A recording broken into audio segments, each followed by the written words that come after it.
Buenas noches. Hoy en la primera jornada de circulación extracorpórea en neonatos y pediátricos nos va a acompañar Sandra Ávila, perfusionista de la Fundación Cardioinfantil en la ciudad de Bogotá.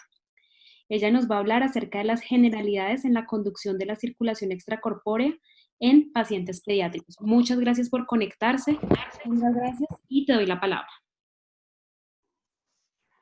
Buenas noches a todos. Muchas gracias por haberme invitado a compartir este tema con todos ustedes. Bueno, vamos a iniciar porque algunos nos preguntaremos si el objetivo de la circulación extracorpórea en adultos y pediátricos es mantener un campo quirúrgico exangüe, proporcionar una perfusión óptima al resto de los tejidos, proporcionar una buena protección miocárdica para que se realicen la corrección de los defectos y utilizamos las mismas bombas, los materiales con los que están hechos los dispositivos, su funcionamiento es igual. Podríamos decir que la diferencia simplemente es en el tamaño o en los volúmenes y las dosis de lo que utilizamos, pero que hace que sea diferente la circulación extracorpórea en niños. Lo que la hace diferente es precisamente el paciente, nuestro mayor objetivo. La hace diferente porque son patologías y necesidades diferentes a las de los adultos. ¿Qué diferencias hay en la cirugía cardíaca pediátrica y adultos? Pues en pediátricos la variabilidad de pacientes, ya que es una población heterogénea con un amplio espectro de edades y pesos, desde menos de 3 kilos hasta los adolescentes con un peso que son similares al de los adultos. Además, la cardiopatía congénita muchas veces está asociada a síndromes polimalformativos que afectan también otros órganos y sistemas de los pacientes. La complejidad de la enfermedad congénita es mucho mayor que la de la enfermedad adquirida de los adultos y hay gran variedad digamos, como de clases, de formas dentro de una misma cardiopatía y además un solo paciente puede tener varias patologías eh, cardíacas en sí mismo. Además, la fisiología y anatomía de los pacientes es diferente. Pueden tienen la volemia reducida, tienen inmadurez en los órganos, tienen chunks que son normales en prenatal, pero postnatales puede que no se hayan cerrado como deben ser. Además, la tendencia es a correcciones completas para evitar los efectos deleterios de las correcciones paliativas y cada vez se hacen a edades más tempranas. Las correcciones se tienden a hacer antes del primer año de vida. ¿Qué hay de diferente en el corazón y la circulación postnatal de los adultos?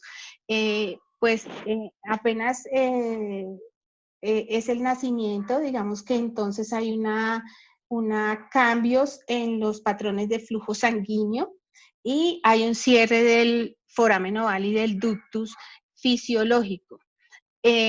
Puede que no se cierre y además puede que en ciertas patologías la supervivencia de los pacientes dependan de que estos shunt permanezcan abiertos. Entonces, ahí es que intervenirlos con medicamentos para que permanezcan abiertos. La reserva miocárdica está disminuida porque hay disminución de los receptores alfa-adrenérgicos y aumento de las catecolaminas circulantes. La masa contráctil en los niños también está disminuida porque puede haber hasta el 50% de reducción de miofibrillas que además se disponen de manera desordenada, lo que hacen que ese músculo sea muy intolerante a la distensión, tienen una distensibilidad muy baja Y en estos niños el gasto depende más de la frecuencia cardíaca que de la precarga, precisamente por eso que les estaba diciendo de la distensibilidad. Y además el transporte de calcio está subdesarrollado en los corazones de los neonatos, dependen más de la concentración del calcio extracelular que el intracelular.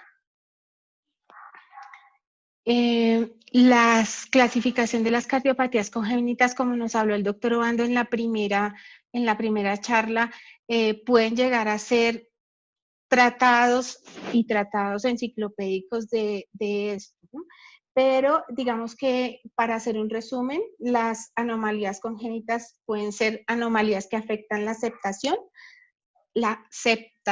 anomalías que afectan la llegada de las venas cavas o las venas pulmonares y también anomalías que afectan la salida de los grandes vasos o que hay comunicación entre esos grandes vasos. Pero para hacerlo más fácil, digamos, en el ámbito ya quirúrgico, por la clínica se podrían clasificar en cardiopatías cianosantes y no cianosantes, y por la fisiopatología en cardiopatías que tienen aumento o disminución del flujo pulmonar, cardiopatías que tienen lesiones obstructivas o cardiopatías donde hay mezcla del flujo sistémico y pulmonar. Las técnicas quirúrgicas para la corrección de las cardiopatías congénitas tienen unos objetivos que son, digamos que tratar de corregir anatómica y fisiológicamente los defectos, pero por consiguiente estas técnicas son diversas y complejas. Los procedimientos de corrección de cardiopatías congénitas son mayormente intracardíacos y se pueden dividir en correctivos y paliativos. La decisión de si se hace un procedimiento correctivo o paliativo depende de la edad del paciente, del defecto que tenga y de la experiencia del grupo quirúrgico. Entonces, los objetivos de esos procedimientos pues, son la separación fisiológica de la circulación, el alivio de la obstrucción al flujo de salida, la conservación y recuperación de la masa muscular y la normalización y el mantenimiento de la calidad de vida. ¿Qué diferencias hay entre el adulto y el neonato en cuanto a su fisiología y a sus características anatómicas?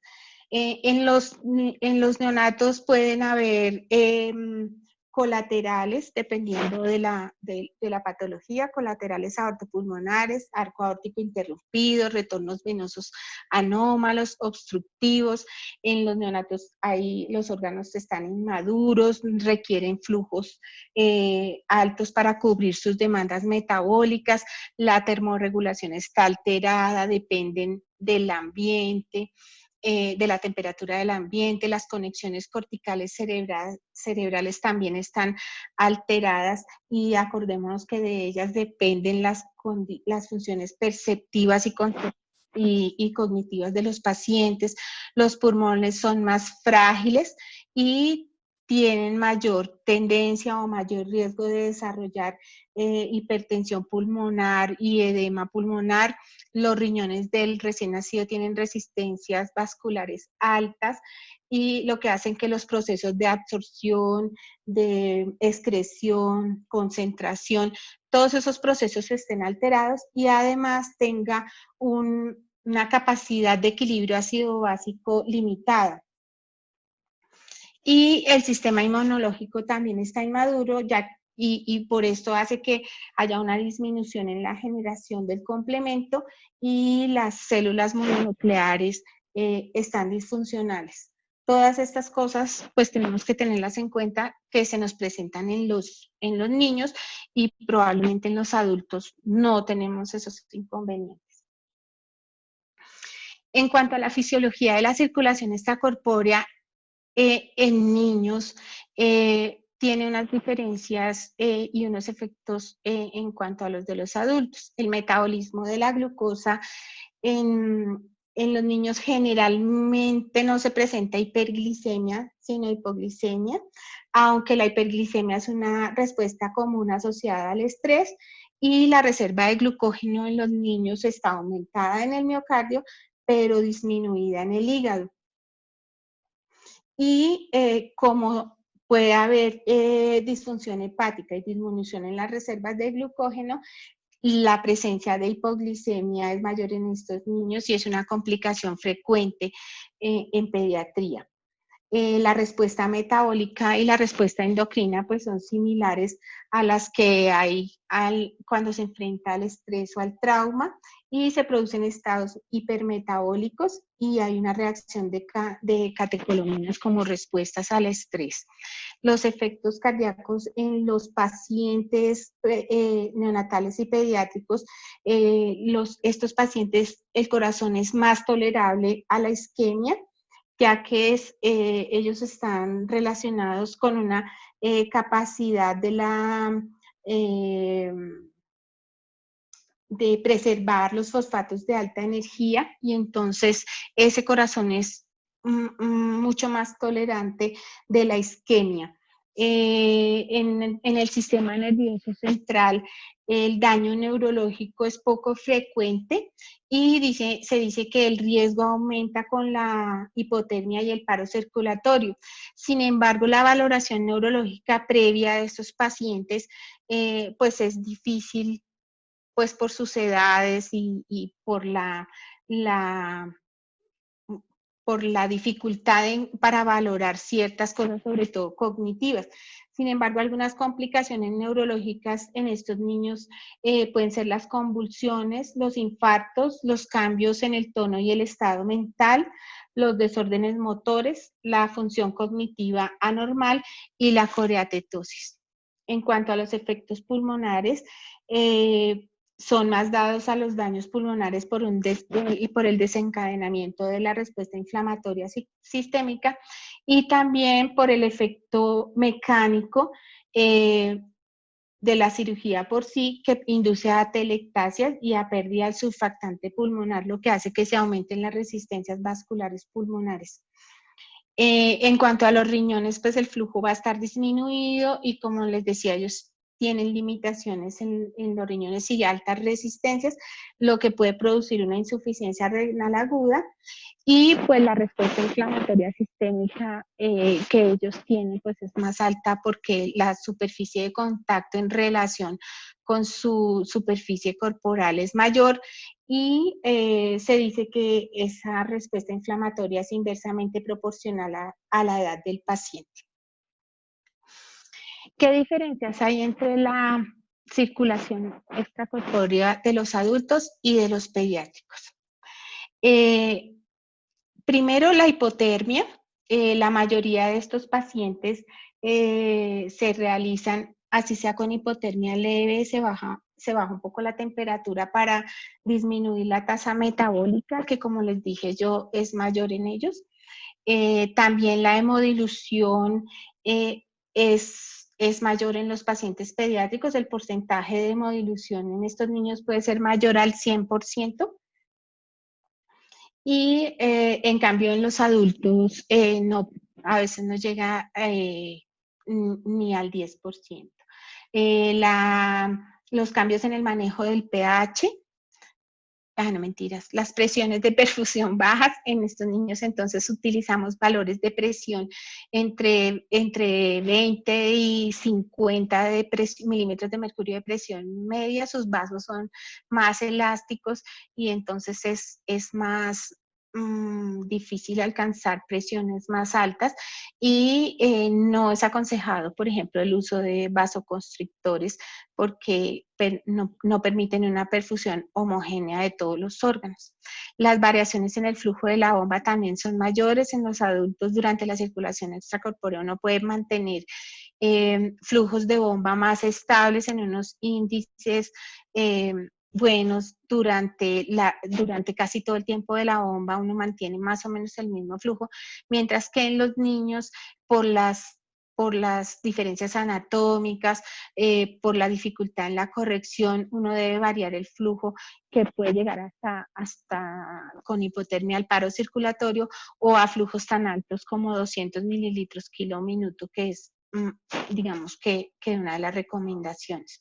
Y todo el tiempo uno lo va a estar haciendo durante la circulación, durante el tiempo de perfusión.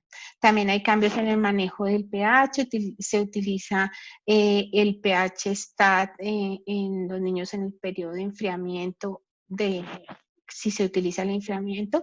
Y en cuanto a la regulación de la glucosa, en los niños no es muy frecuente que se haga una intervención en los valores de hiperglicemia, por lo que nos decía también el doctor Ismael en la charla anterior, el riesgo de la hipoglicemia de rebote, que sería más deleteria para los pacientes en cuanto a las complicaciones neurológicas. Hablando de eso, de que las cardiopatías congénitas se tienden a hacer más en temperaturas más bajas, les voy a hablar de estos dos estudios que los hicieron uno en Estados Unidos y uno en el Reino Unido. El primero está publicado en el 2018 y es la comparación de los resultados tempranos entre los pacientes normotérmicos e hipotérmicos. Este lo hizo Antonio Corno en el Reino Unido y este estudio lo que hace es que compara, es un estudio retrospectivo que lo que hace es que tiene 98 pacientes, 98 pacientes compara esos resultados de los pacientes que se hicieron en bypass normotécnico a temperaturas mayores o iguales a 35 grados y pacientes en hipotermia entre 28 y 34 grados. Es un estudio retrospectivo de 99 pacientes, 48 en normotermia, 51 en hipotermia. Lo que ellos valoraron fue el tiempo de pinza y el tiempo de perfusión, el uso de vasoactivos, el lactato arterial, el gasto urinario, el tiempo de extubación, el tiempo de estancia en UCI, los requerimientos de transfusión. Y esos dos grupos fueron homogéneos en el diagnóstico, en los factores de riesgo, en la cirugía y las variables demográficas. Lo que ellos concluyen es que el bypass normotérmico reduce el uso del soporte inotrópico, el soporte respiratorio y la estancia en UCI y la transfusión posoperatoria. En este otro artículo, que es el artículo que les digo que es del Reino Unido, ese sí es un artículo aleatorio, controlado, compara los pacientes en normotermia entre 35 y 36 grados versus la hipotermia hasta 28 grados en dos centros, 200 pacientes. Comparan los resultados en cuanto al soporte inotrópico, el tiempo de intubación y la estancia hospitalaria. Se excluyeron los pacientes que ingresaron por urgencia y los que tuvieron que hacerse las correcciones en hipotermia profunda. Ellos estudiaron 98 pacientes en normotermia y 102 en hipotermia. Los resultados de este estudio combinado sugieren que el bypass normotérmico es seguro y los resultados en cuanto al soporte inotrópico, el tiempo de intubación y la estancia fue similar en los dos grupos. Entonces ellos hablan de que las correcciones de cardiopatías de bajo y mediano riesgo es seguro hacerlas en normotermia. Ahora entonces les voy a hablar de un poco de cánulas y circuitos. La canulación y en los pacientes adultos es un poco, ¿me están escuchando? Sí, sí te escuchamos. Bueno. Un ruido de fondo, pero sí, sí te escuchamos. Sí, es que empezaron por allá, no sé a qué hacer. Bueno, en cuanto a la canulación de los pacientes adultos es un poco más previsible, las estructuras son pues más grandes, mientras que en los niños las limitaciones por los vasos pequeños, las variaciones anatómicas que les decía, la presencia de dobles venas cavas superiores, de acuerdo al tipo de corrección, pues hay que variar los sitios de canulación, hay que canular el ductus, doble cánula arterial. Todas esas cosas hacen que la canulación en los pacientes pediátricos sea más dispendiosa y requiera mayor destreza, digamos. Es importante que las cánulas queden muy bien colocadas porque debemos evitar en la cánula arterial, por ejemplo, un flujo selectivo, en las venosas la obstrucción al retorno y estar seguros en la canulación de algunas técnicas especiales. En los pacientes pediátricos no es muy frecuente la canulación femoral y se dice que es más asequible hacer una canulación cervical. En cuanto a los circuitos, pues hay que hacer un balance entre el diámetro, la longitud y hay que sopesar si queremos disminuir el volumen de purga y sacrificar el aumento en la presión en el circuito o disminuir más bien la longitud, cosa que nos permita dar flujos altos con una presión en el circuito no tan alta, lo que nos va a evitar la hemólisis. Además, pues tenemos el circuito de cardioplegia y de MUF que nos va a aumentar la superficie de contacto. Acá les puse una tablita, es una tablita, no sé, creo que algunos las deben conocer, es la tablita de Gregory May del Boston, de su libro de las notas de bypass cardiopulmonar en niños. Es una tablita basada en la experiencia de ellos, pero es un resumen bastante bueno de los oxigenadores, los tamaños de las cánulas, las tuberías, los máximos flujos, la cantidad de volumen que se lleva cada calibre de tubería y por cada revolución. Es una tablita que nos ayuda y nosotros la usamos para guiarnos un poco acerca de los tamaños de las cánulas, aunque a veces los rangos son demasiado grandes, entonces a veces pues nos tenemos que guiar más por el ojo del cirujano. Bueno, ahora les voy a hablar de de este estudio. Es un estudio que habla de las tendencias y los avances en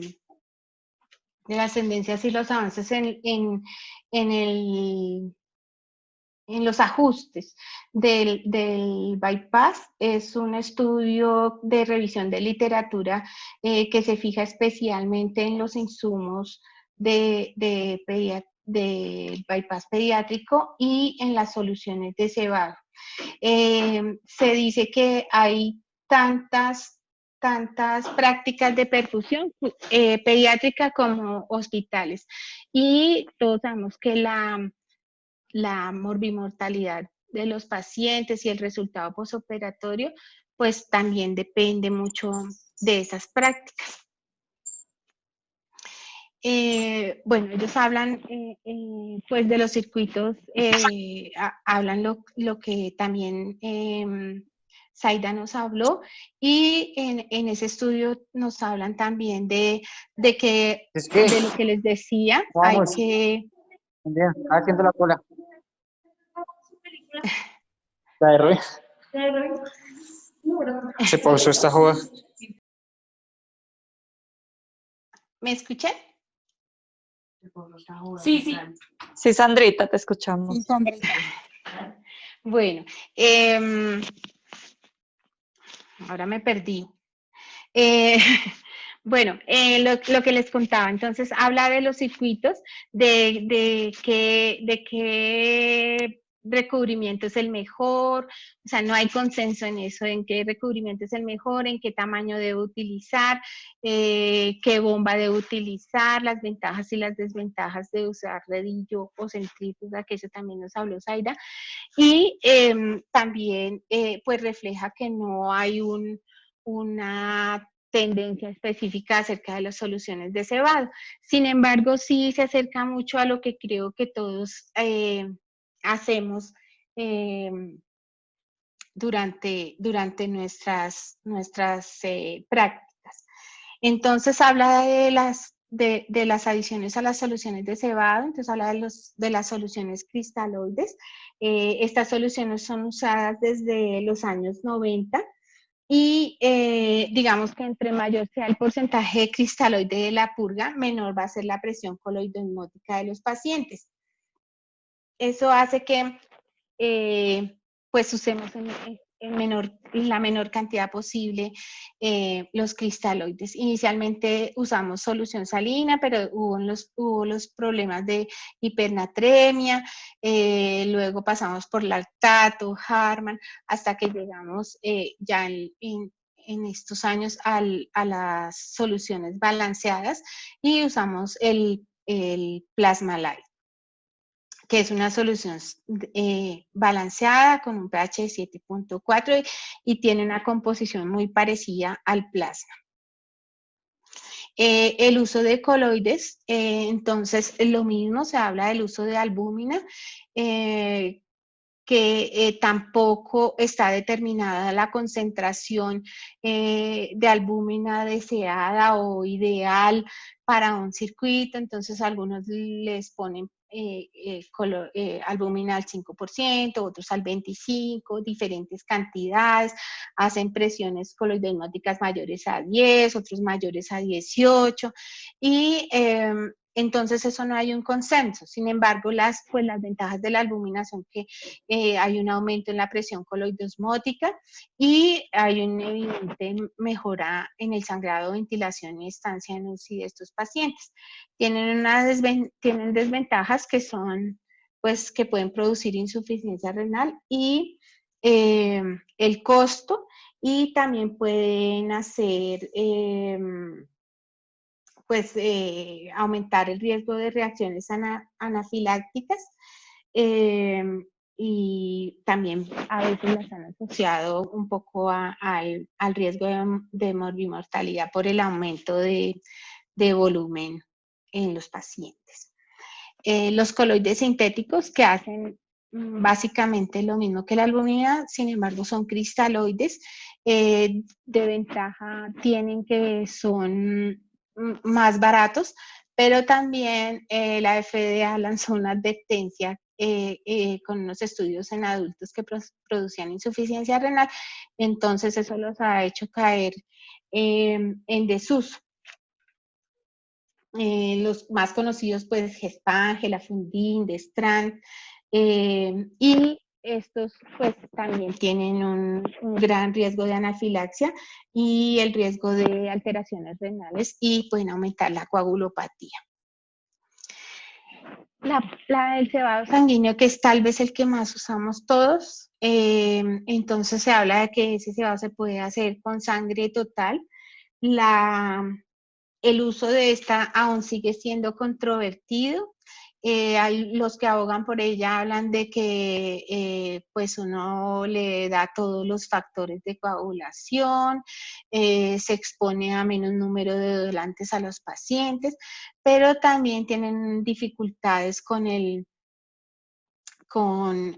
banco de sangre, con la conservación, el almacenamiento, la consecución, se debe conseguir muy cercano a la cirugía, entonces esas cosas hacen que también pues no sea muy utilizado. Lo que más usamos es la adición de glóbulos rojos empaquetados, algunos sugieren la adición de bicarbonato y calcio para contrarrestar la solución anticoagulante, el citrato en lo que vengan. Se sugiere o se prefiere que esos glóbulos rojos empaquetados sean desleucotizados y a veces también en algunas instituciones irradiados o lavados en el salvador de células. El plasma fresco congelado tampoco, aún no es claro su beneficio. Sin embargo, se utiliza solito, sobre todo en pacientes con hematocritos altos que tienen un bajo porcentaje de plasma y que nos van a ayudar al manejo de la anticoagulación por el aporte de antitrombina 3 y además también nos ayudan con la presión osmótica del purgado. Y la sangre reconstituida, que así le pusieron ese nombre, pero pues no es sangre total, lo que hacen es que, lo que dicen es que se mezcla media unidad de glóbulos rojos con media unidad de plasma y con eso se hace la purga. Dicen que puede disminuir las complicaciones posoperatorias mejor que la sangre total. Nosotros en la clínica usamos sangre y plasma, aunque no en la proporción media y media unidad. O sea, no las mezclamos, sino hacemos la cuenta que ya les voy a mostrar y ponemos sangre y plasma en la purga. Las otras adiciones como bicarbonato para prevenir la acidosis, el manitol, que tampoco en los niños es claro su beneficio, sobre todo con los radicales libres, pero pues algunos estudios dicen que afecta positivamente la función renal, entonces se les ponen, al menos nosotros, dosis de manitol de 5 miligramos por kilo, 5 gramos por kilo. El calcio también en algunas instituciones, en la mayoría no les ponen en la purga calcio, sino que más bien se lo ponen en los glóbulos rojos que van a transfundir. Y hay que tener cuidado con la combinación de estos dos porque se producen precipitaciones dentro del circuito. Nosotros utilizamos el calcio cuando ya vamos a salir de bomba. Ya ha pasado el tiempo de isquemia y el corazón está ya contrayéndose bien. El uso de corticoides también pues, se hace para estabilizar la membrana y evitar pues, el paso de iones. Sin embargo, también está controvertido porque produce hiperglicemia. Nosotros usamos en los pacientes menores de 10 kilos, 30 miligramos por kilo. Y pues el uso de otros electrolitos o antibióticos, otros electrolitos como magnesio. Bueno, nosotros no usamos ninguno de esos. Bueno, ahora les voy a hablar de la hemodilución. Entonces, lo que les había dicho antes, acá hay un cuadrito del efecto dilutivo del hematocrito cuando se entra en circulación extracorpórea con purgas cristaloides. En los neonatos de 3 kilos puede llegar a ser casi el 150%, llegando a un hematocrito de 17. Este cuadrito lo hicieron con los pacientes de ese grupo de edad y ese peso, con un hematocrito normal, inicial normal para la edad. Entonces, en el neonato hasta casi el 150, mientras que en el adulto el 18% con hematocritos de 34. Y pues va disminuyendo, va aumentando el porcentaje del efecto dilutivo. La hemodilución pues nos produce anemia por dilución, nos produce dilución de las proteínas plasmáticas y además de los factores de coagulación. La presión coloide osmótica también se nos disminuye por la hemodilución. Hay una mayor respuesta inflamatoria y un mayor riesgo de infección. Entonces, como les decía, pues lo que más usamos es la purga sanguínea. Entonces, para calcular Estas son las fórmulas que me imagino que todos las conocen para calcular el hematocrito dilucional de los pacientes, teniendo en cuenta el volumen de primado del circuito. Nosotros en este volumen de primado del circuito también tenemos en cuenta la cardioplegia y los cristaloides que le hayan pasado o que pensemos que le van a pasar en anestesia. En esta fórmula también está la cantidad de glóbulos rojos que vamos a necesitar en el purgado o en el cebado para tener el hematocrito deseado, que normalmente pues la idea es que sea mayor a 25. Y en este cuadrito está el factor por el que multiplicamos los kilos de peso para saber la volemia de los pacientes. Entre más pequeño, entre menor peso, pues mayor el factor de multiplicar para la volemia. En cuanto al manejo de la presión arterial en estos pacientes, hay poco consenso acerca de una presión arterial óptima. Como les decía, pues medidas entre 30 y 50, sin embargo acá hay un cuadrito que nos da también Mate en su libro de las presiones arteriales medias que debemos manejar, pero pues en realidad lo que más tenemos que estar pendientes es del flujo cerebral, aunque el flujo cerebral no solo está afectado por la presión arterial, sino por muchos otros factores como el CO2, la temperatura.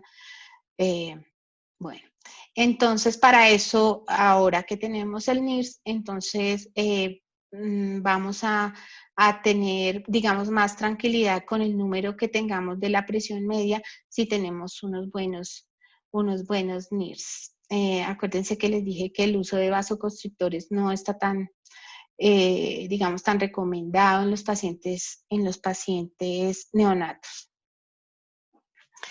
En cuanto a las estrategias de oxigenación, entonces hay dos, la normoxia y la hiperoxia. Se dice de normoxia, pues manejar presiones arteriales de oxígeno entre 100 y 300 milímetros de mercurio, y la hiperoxia, pues presiones mayores a 300 milímetros de mercurio o el FiO2 más alto posible. Hablamos de eso porque los que adicionan CO2 al circuito, pues depende el porcentaje de CO2, pues el FiO2 más alto que puedan dar. Las ventajas digamos que hablan del manejo hiperóxido y controvierten el manejo de la hiperoxia por la toxicidad del oxígeno y por lo que produce retinopatía. Pero se habla de esa, digamos que de esa desventaja o de esa toxicidad está más dada por el tiempo de exposición a la hiperoxia, y los que la defienden pues dicen que el tiempo de circulación extracorpórea no alcanza pues a producirse esa toxicidad, y la hiperoxia sí pues nos asegura un buen aporte de oxígeno a los tejidos, y además hablan de que es preferible, o sea, aunque han evolucionado mucho los elementos de seguridad y los oxigenadores y los filtros, la presencia de microburbujas continúa. Entonces es preferible que esas microburbujas sean de oxígeno o de CO2, que son más solubles y tienen menos riesgo de producir infartos o isquemias por embolismo. Por eso lo defienden la hiperoxia a la normoxia. Sin embargo, acá en Bogotá, por más que usted le dé el 100%, es muy difícil que usted tenga PO2 mayores de 400, 420, mientras que en Boston usan hasta 600. Bueno, ahora les voy a hablar del inicio de la circulación extracorpórea, ya como el manejo ya con nuestros pacientes. Es importante en el inicio de la circulación extracorpórea, lo que les decía, comprobar bien la colocación correcta de las cánulas, ver que la canulación arterial no esté selectiva, no haya disección, que la presión, que yo la pruebe con presión, la pruebe con volumen. Además, ellos con el eco transesofágico también pueden mirar esto, que la canulación venosa no tenga obstrucción al drenaje. Acuérdense que las canulaciones, las obstrucciones de la vena cava superior producen el síndrome de vena cava, edema cerebral, las obstrucciones de la vena cava, del drenaje de la vena cava inferior producen ascitis y mal drenaje del hígado. Bueno, eso en cuanto a estar pendientes de la canulación para poder iniciar el bypass. El cebado normotérmico, el cebado hipotérmico puede producir alteraciones en el ritmo y bradicardias o fibrilaciones, y acuérdense que el gasto de estos pacientes depende más de la frecuencia cardíaca. Aquí en la canulación venosa se me olvidó decirles que es muy importante que el drenaje sea bueno, porque acuérdense que no es muy tolerable a la distensibilidad. Entonces, si yo empiezo a administrar volumen por la cánula arterial y no tengo un buen drenaje, tengo mayor riesgo de que haya disfunciones por distensión de los ventrículos. Utilizamos también anticoagulación, 3 o 4 unidades por kilogramo de peso en bolo, ACTs mayores a 400, eso sí como en los adultos, y es importante también considerar la colocación de un vent, por lo mismo que les decía, el retorno venoso y la distensión, y también el cierre prematuro o antes de entrar en bomba o inmediatamente entrar en bomba, el cierre prematuro de esos shunts que tenga el paciente como ductus y fístulas sistémico-pulmonares. En cuanto a la conducción de la circulación extracorpórea, solo les voy a hablar un poco más específico de estos 3 tópicos porque sé que hay conferencias específicas para los otros. Entonces, pues en el manejo del hematocrito, hay unos estudios del Boston, de Jonas, que comparó hematocritos entre 20 y 30, son 3 estudios diferentes, pero la conclusión de todos es que un hematocrito mayor a 25, o sea, no menor a 25 garantiza un buen aporte de oxígeno. Sin embargo, pues en cardiopatías cianozantes es necesario que ese hematocrito sea más alto, y durante la circulación extracorpórea lo podemos ajustar pues con ultrafiltración dependiendo del retorno y el volumen del reservorio, o con adición de glóbulos rojos empaquetados. Pero la idea es no tener menores a 25 independientemente de la temperatura. También, como les decía, no hay consenso sobre la presión arterial, entonces se dice que es mejor un flujo adecuado más que una presión ideal. Acuérdense lo que les decía, los niños recomiendan flujos, los neonatos, hasta de 200 mililitros por minuto. Entonces, y debo garantizar una buena perfusión a todos los órganos.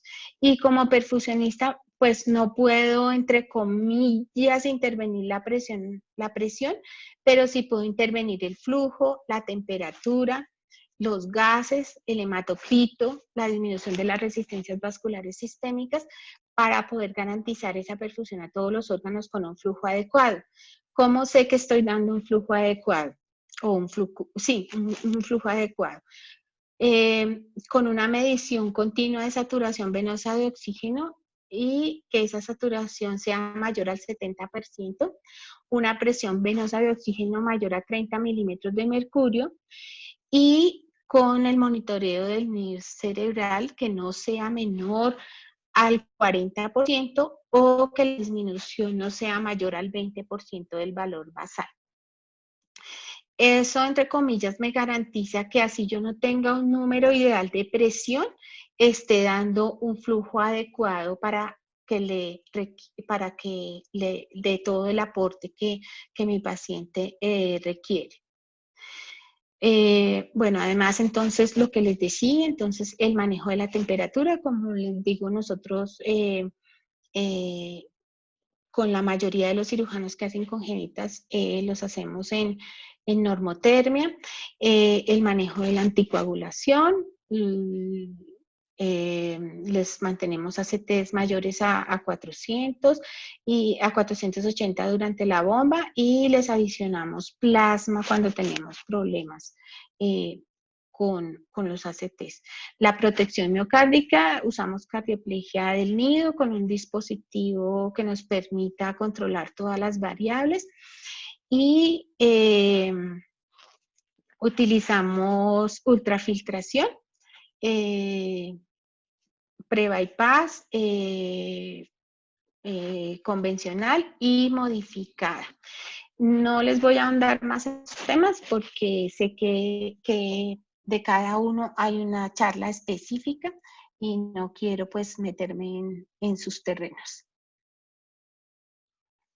Para el destete de la circulación extracorpórea, es importante que el paciente esté en las condiciones más óptimas posibles porque digamos que ellos es muy difícil que después se acomoden, sobre todo con la temperatura y el ritmo.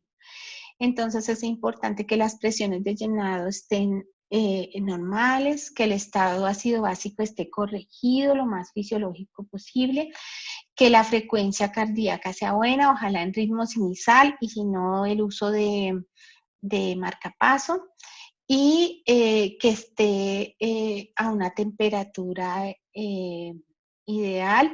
Acuérdense lo que les dije, que dependen mucho del ambiente y pues van a durar ahí abiertos un tiempo más, entonces se enfrían muy, muy rápido. Entonces, que uno les pueda garantizar que la temperatura no va a bajar tanto, que tenga al menos una manta que los pueda mantener así. Que puede, y pues ahí sí ya iniciar el destete de la circulación. Acuérdense que la idea es que no sacarlos tan llenos por la distensión. Entonces, pues el destete es más con frecuencia y con medicación que llenarlo con precarga.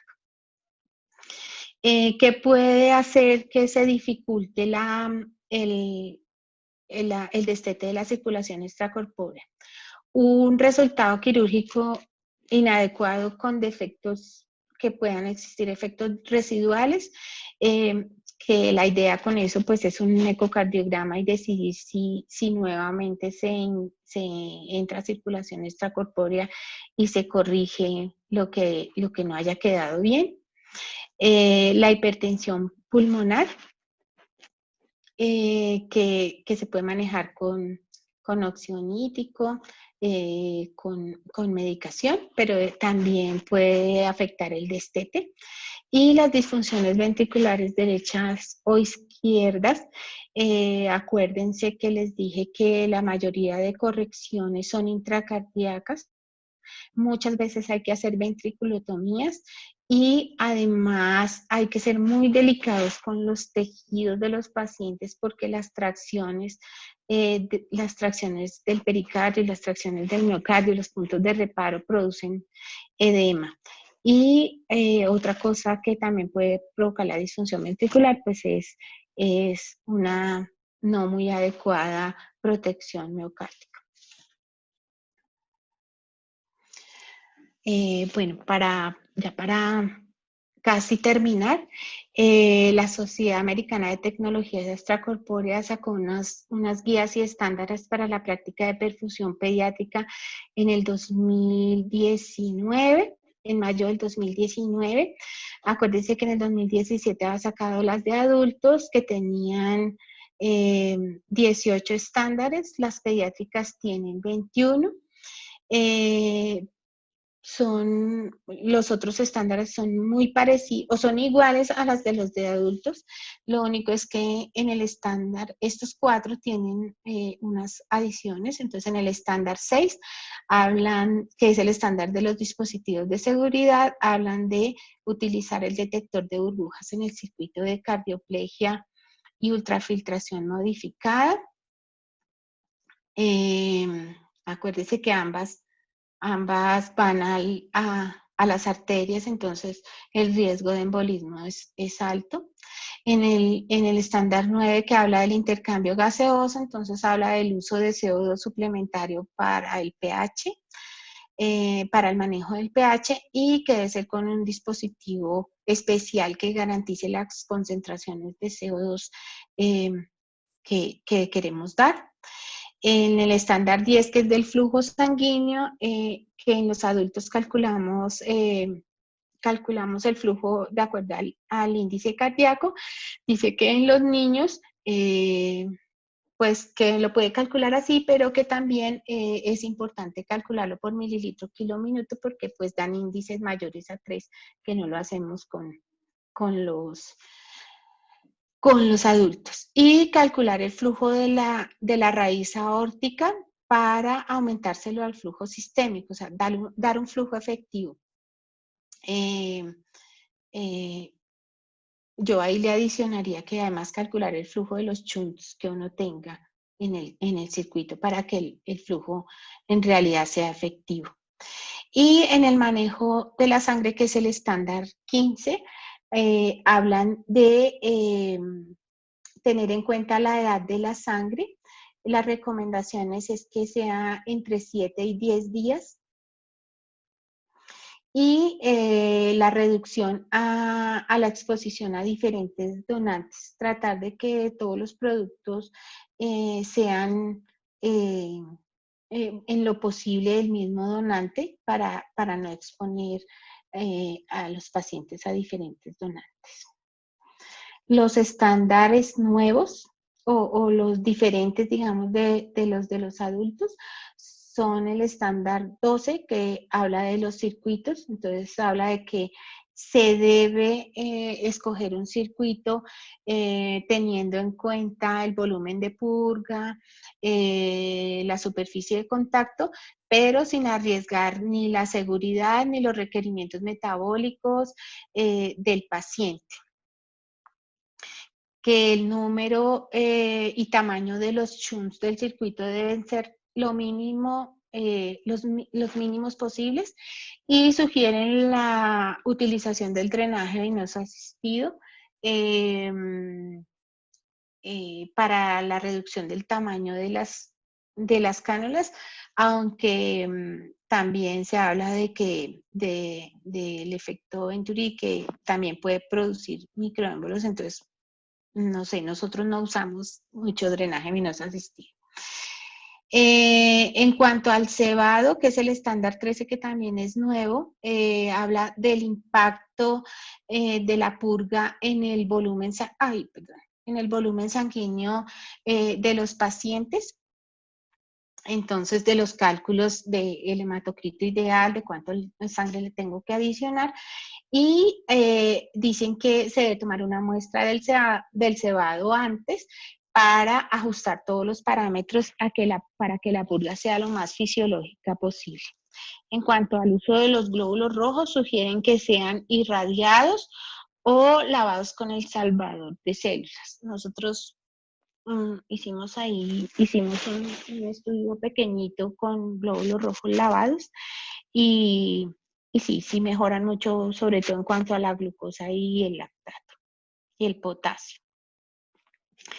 En el estándar 16 hablan del manejo de líquidos, hablan del balance, que el balance debe ser minucioso, mandatorio, y que el balance debe ser minucioso en estos pacientes. Hablan del uso de ultrafiltración modificada para pues la estabilidad hemodinámica y para el aumento del hematocrito, y sugieren la utilización en estos pacientes de balance cero o ultrafiltración dilucional. Entonces, estos tres son nuevos, son diferentes en estas guías de perfusión pediátrica. Bueno, llegamos a las conclusiones finalmente.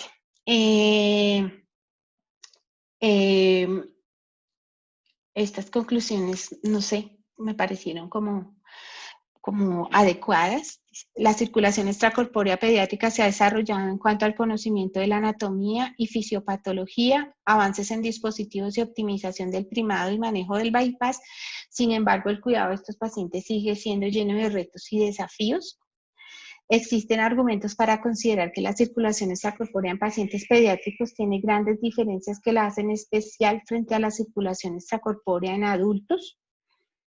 Aún existen gran cantidad de controversias acerca de algunos manejos de la circulación extracorpórea y aún debemos cuestionarnos acerca de aspectos como la puta ideal, el uso de drenaje venoso asistido, el diámetro y longitud del circuito, el hematocrito ideal,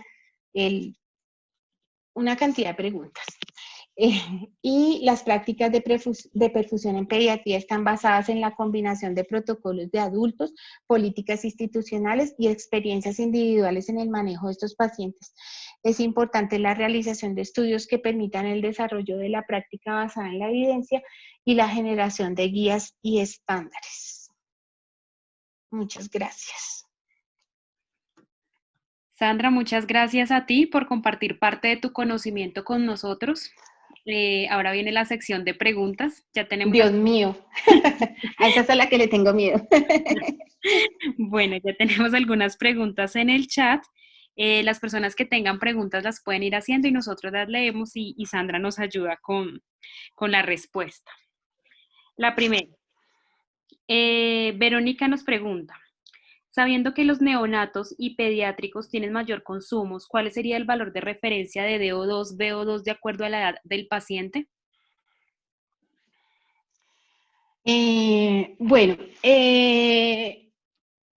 digamos que pues lo que sabemos es que el VO2 en los pacientes, o sea, en el ser humano en reposo está entre 5 y 8 cc kilogramo minuto. El VO2 entonces en los recién nacidos infantes es de 4 a 6 centímetros kilogramo minuto, en niños de 3 a 5, no, mentiras. De 5 a 8 en neonatos e infantes, de 4 a 6 en niños y de 3 a 5 en adultos, a 5 cc kilo minuto. Ese es el VO2.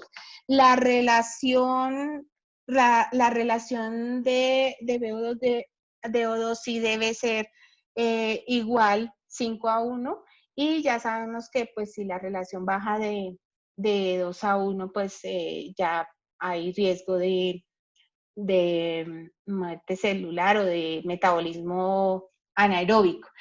No sé si con eso le respondí. Vale, muchas gracias. Nos pregunta Grisel, si necesitan adicionar heparina durante la circulación extracorpórea, ¿cuánto es lo que administran? Nosotros administramos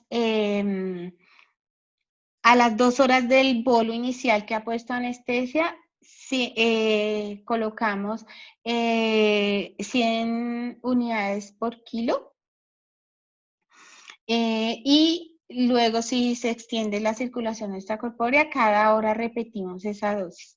Si tenemos dificultades con el ACT, antes de ese tiempo, también ponemos 100 unidades por kilo y controlamos el ACT. Si después de 2 refuerzos no hemos podido manejar la anticoagulación, ponemos plasma y repetimos la dosis. Vale, te contesta Verónica la primera pregunta que sí, que muchas gracias. Delia también te preguntaba lo de la parina, entonces ya Delia también damos solución a la pregunta con lo que le contestamos a Grisel. Y nos pregunta Arlenis, ¿puedes explicar mejor el estándar 10 del cálculo de flujo óptimo en pediatría? Em, digamos que el flujo óptimo, yo tengo que, para poder pensar que estoy teniendo un flujo óptimo, tengo que tener un monitoreo continuo de la saturación venosa mixta en la línea, digamos, de la saturación venosa en la línea venosa del circuito y, un monitoreo del NIRS. Si tengo monitoreo de todo, pues también puedo calcular el VO2 y también saber si estoy dando un buen flujo. Pero si no tengo eso, si no tengo una saturación venosa mayor al 70% en mi monitor de saturación venosa, y si le tomo unos gases arteriales, si tengo una presión venosa de oxígeno mayor a 30 milímetros de mercurio, y además el NIRS está dentro de los valores no menores al 20% del valor basal que tenía el paciente, o mayores al 40% si no le he tomado un valor basal, puedo considerar que le estoy dando un flujo que le está dando el aporte que el paciente necesita. Ok, muchas gracias. Pregunta Laura, ¿qué hacer en caso de que el cebado se encuentre alterado? Alterado de hematocrito, pues adicionar más glóbulos rojos. Acidótico, pues poner soluciones buffer como bicarbonato. No sé qué más alterado, a qué más se refiere. A la glicemia, normalmente el cebado tiene glicemias altas y apenas entra en bomba, esas glicemias van mejorando. No sé a qué más se pueda referir.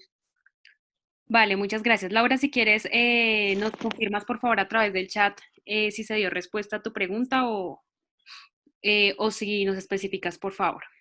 Listo. Nos está preguntando Hugo que si podía activar el micrófono. Claro que sí. O si lo deseas, también nos puedes escribir por chat las preguntas que tienes. Déjame, ya te hago otra pregunta. Te pregunta Mónica Guzmán. Felicitaciones, excelente presentación. De acuerdo a su experiencia, ¿qué valores manejan para corregir hiperglicemias? Em, digamos que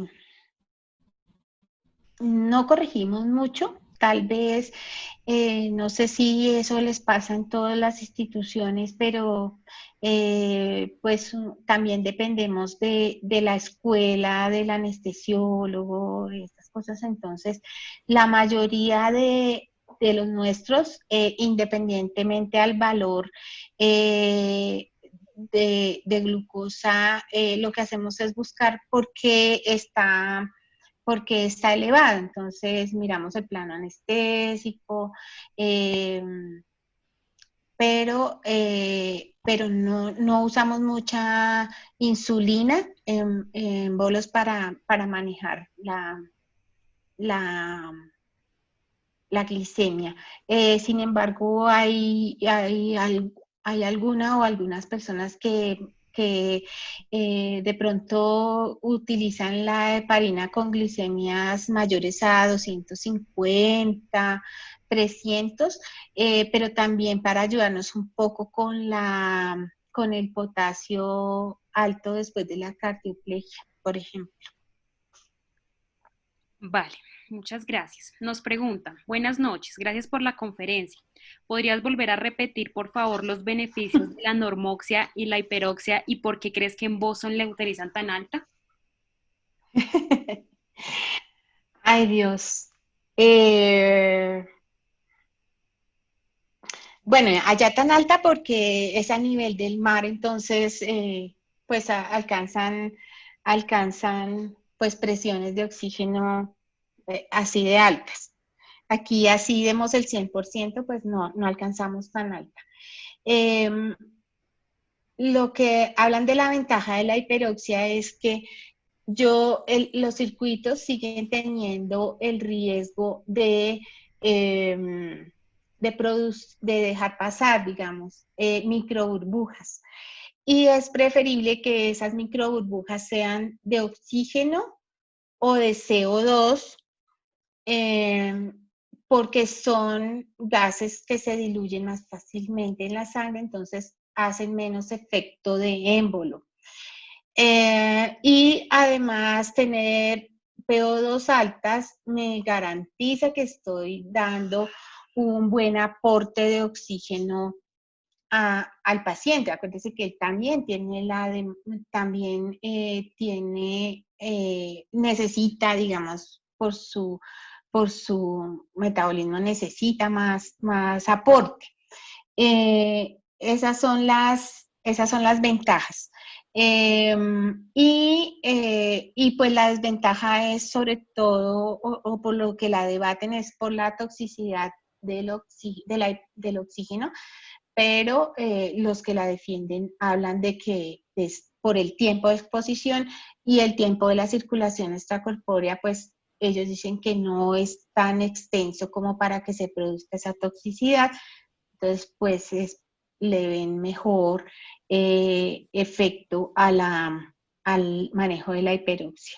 Nosotros los manejamos al 100%.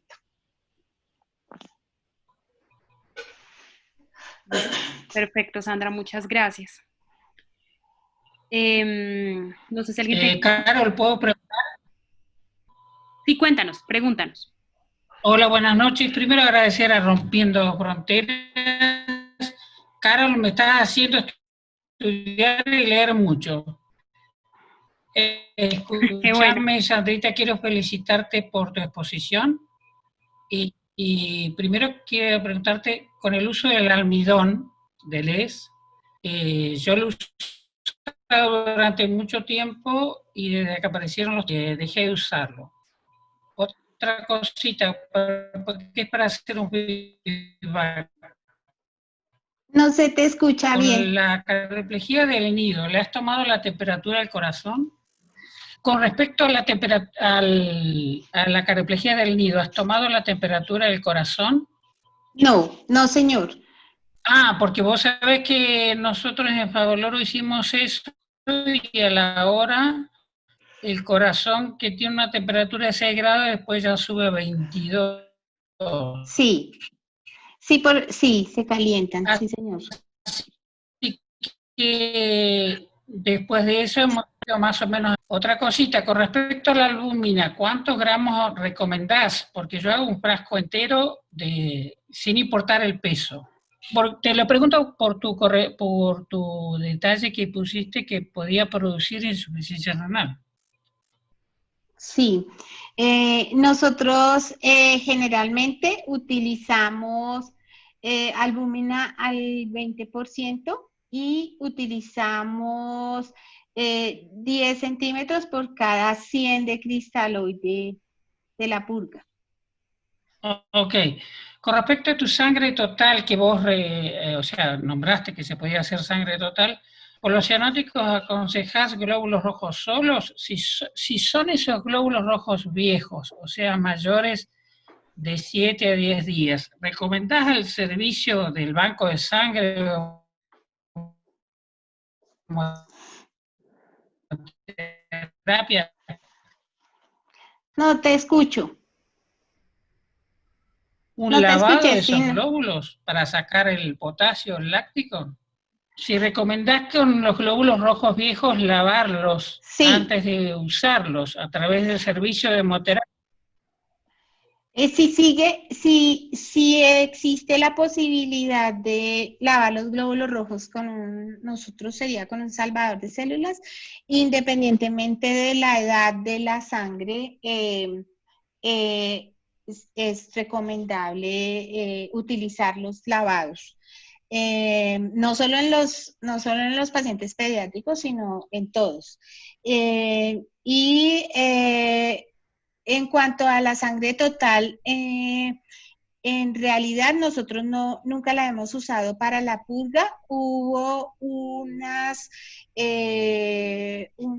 poquito de tiempo en el que se reservaba sangre total para después del bypass, para el manejo de la coagulopatía y el sangrado de esos pacientes, sobre todo los menores a 4 kilos.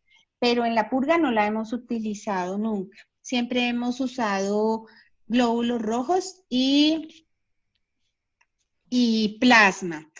Y la mayoría de las veces hemos usado los glóbulos rojos sin lavar porque no usamos salvador de células para todos. Está bien. Y entonces...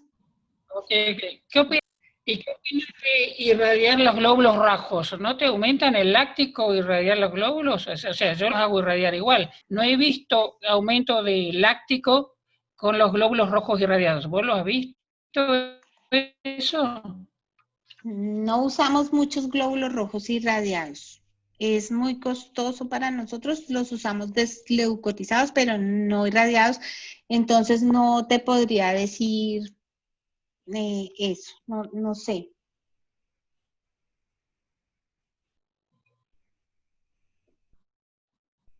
Ok, el uso de plasma que hace en el priming, ¿no te baja el TSA? ¿No has visto eso? Porque yo estoy usando plasma últimamente en el priming y veo que me baja el TSA. ¿Ha pasado eso, Sandrita? No creo que, o sea, no me pasa eso, no creo que baje el TSA, porque además, porque pues además con el mecanismo de acción de la heparina al adicionarle plasma era más bien mejorarte. No he notado eso, usamos plasma bien. A veces tenemos problema con el ACT, pero sobre todo en pacientes que son reoperados, que ya han estado expuestos a heparina y protamina, y en los pacientes poliglobúlicos. Entonces les agregamos plasma para mejorarles el ACT. Muy bien. Vale, muchas gracias. Con respecto a la anticoagulación, que nosotros hacemos 5 miligramos kilo, porque la calidad de la heparina bajó